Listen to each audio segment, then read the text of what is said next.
اور عمران خان تو اس میں کلیئر ہے, دوسرے لوگ کلیئر نہیں ہے. عمران خان تو کہتے ہیں 370 واپس لیں, وہ جو دوبارہ نافذ کریں. اور مگر باقی لوگوں کا حال تو پتلا ہے, اور پریشر تو آپ کو پتہ ہے ہمارے ہاں امریکہ کا بھی, برطانیہ کا بھی, سعودی عرب کا بھی, اور کئی ملک ہیں جو, چین تو خیر اس طرح کا پریشر نہیں ڈالتا. لیکن ہارون صاحب, یہ جو انڈیا کے حوالے سے خبر ہے یقینی طور پہ بہت بڑا بام شیل ہے, کہیں پر بھی کچھ بھی ہو سکتا ہے, کوئی ہو سکتا ہے ٹیررسٹ پاکستان کے خلاف استعمال ہو سکتا ہے, کشمیر کے خلاف ہو سکتا ہے, چین میں ہو سکتا ہے, اور پھر یہ ہو سکتا ہے کہ جو راہ کی تاریخ ہے کہ افغانستان میں خدا نخواستہ کر کے پاکستان پر ڈالنے کی کوشش کریں, وہ تو خدا کا شکر ہے ہر مشکل وقت سے ہم گزر جاتے ہیں, اور انشاءاللہ کرونا سے بھی گزر جائیں گے. ابھی اب اچھی خبریں آ رہی ہیں, ٹھیک ہے, وہ میں ابھی اس پہ بات ہوتی ہے تو میں عرض کرتا ہوں. لیکن یہ ہے, یہ بھی بعید نہیں ہے کہ اس میں انڈیا کے سرکاری افسر ملوث ہیں, وہ اس کے ملوث, اس لیے وہ جو سمجھوتا ٹرین میں کیا ہوا تھا بعد میں پتہ چلا تھا کہ اس میں سرکاری افسر, جو فوجی افسر ملوث تھے اس میں ہو سکتے ہیں. وہ تو پاکستان انڈیا میں فوج کا اور انٹیلیجنس ایجنسیوں کا رول بڑھ رہا ہے. ٹھیک, آپ نے افغانستان کی بھی ابھی گفتگو میں اپنی بات کی ہارون صاحب. اچھا, وہ جہانگیر ترین صاحب کا آپ نے کہا کہ وہ کیا ہوگا, وہ ملاقات ان کے گروپ, جہانگیر ترین صاحب کی ملاقات نہیں, آج لوگ مجھ سے پوچھتے رہے, جہانگیر ترین کے گروپ کے لوگوں کی ملاقات, گروپ اراکین ہے, وہ ملاقات, کوئی مسئلہ نہیں ہے, وہ نام نہیں ظاہر کر رہے, یعنی خبر تو کنفرم ہے لیکن نام نہیں ظاہر کر رہے. تو وہ ان کے لیے کیا ہے, 2-4 دن اور ٹھہر جائیں گے. آسودہ لوگ ہیں, یہ پرندے ہیں نا جو تمام آپشنز ملحوظ رکھتے ہیں کہ بھائی آئندہ الیکشن ہونے ہیں, نون لیگ والوں سے بھی راؤ رسم رہے, اگر ضرورت پڑے تو ان کے ٹکٹ لے لیے جائیں. لیکن جہانگیر ترین صاحب کا جہاں تک تعلق ہے, میں نے آپ سے ہمیشہ کہا کہ صلح کے سوا کوئی آپشن نہیں ہے ان کے پاس. خبر یہ ہے خان صاحب نے بیرسٹر علی ظفر سے کہا ہے کہ وہ انصاف کے ساتھ فیصلہ کریں, یعنی اب ان کے رویے میں تبدیلی ہے. اور دوسرا یہ ہے کہ علی ظفر کی ریپوٹیشن بھی یہی ہے, اس سے کوئی یعنی یہ توقع رکھنا, اس کا تقرر سے ہی یہ ظاہر ہونا شروع ہو گیا تھا کہ معاملات ٹھنڈے ہو جائیں گے. ان کے مستقبل کا مسئلہ ہے, وہ ظاہر ایس ایم ظفر کے فرزند ہیں, اور ایس ایم ظفر کبھی انتہا پسندی کی طرف نہیں جاتے تھے. اعتدالیہ اور بھی معتدل ہیں, یہ اپنے والد ان کے معتدل تھے, اور ان کا بڑا طویل تجربہ. 64 میں وہ فارن منسٹر بنے تھے ان کے والد, 64 میں, یہ امیجن کتنا زمانہ گزر گیا, 56 سال پہلے. بڑا ان کا تجربہ, بے پناہ ایکسپوئر ہے, بہت سی کتابوں کے مصنف ہیں, اور یہ بھی اسی ماحول میں پلے بڑے ہیں, اور اتنے ہی شائستہ آدمی ہیں. کبھی تو مجھے لگتا ہے کہ ان سے بھی کچھ بڑھ کر ہیں, اور قانون کو سمجھتے ہیں, باقی کوئی دباؤ نہیں ہے, کسی کے ساتھ زیادتی نہیں ہو جائے گی. ٹھیک ہے, صلح صفائی ہو جائے گی. لیکن ہارون صاحب, یہ دوحہ والی جو بات آپ کر رہے ہیں, یہ 2-4 دن کا قصہ ہوگا, معاملہ مجھے لگتا ہے پی ٹی آئی لمبا کھینچے کی. ابھی وہ 10 دن بھی ٹھہرنا ان کے لیے کیا مسئلہ ہے, یہ ہمارے آپ کے لیے مسئلہ ہے نا. دوحہ میں ٹھہرنا ان لوگوں کے لیے, واپس آ جائیں پھر چلے جائیں, وہ کیا مسئلہ ہے. لیکن جائیں گے, این آر او تو ہو چکا. این آر او دیا کس نے ہارون صاحب؟ جس نے بھی دیا ہے, این آر او ہو گیا.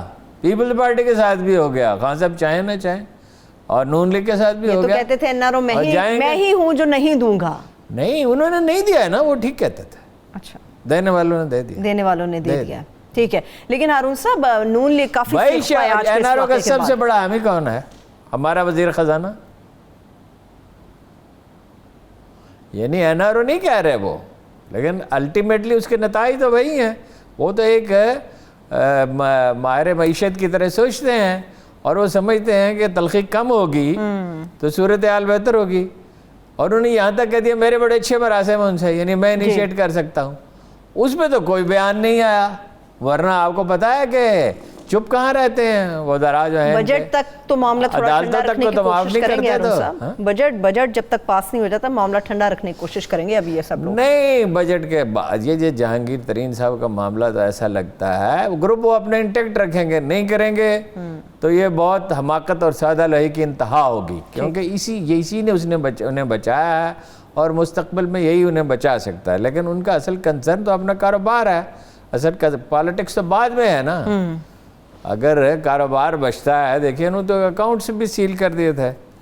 اور انہوں نے یہ کہا, عمران خان سے جو ان کی ملاقات ہوئی ہے اس کی اب کوئی تفصیلات آ رہی ہیں, انہوں نے کہا کہ بھئی میرا کیا تعلق ہے چینی مہنگا کرنے سے، یہ ٹھیک ہے کہ میں بڑا پارٹنر ہوں مگر میں ایک ہی آدمی ہوں نا، ایک آدمی تو مینیج نہیں کر سکتا.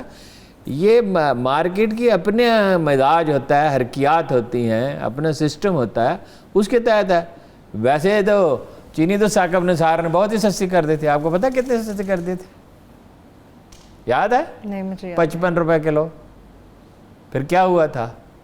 اب انٹرنیشنل مارکیٹ میں پرائس اور بڑھ رہی ہے چینی کی، اور چینی وہی 105 روپے بک رہی ہے.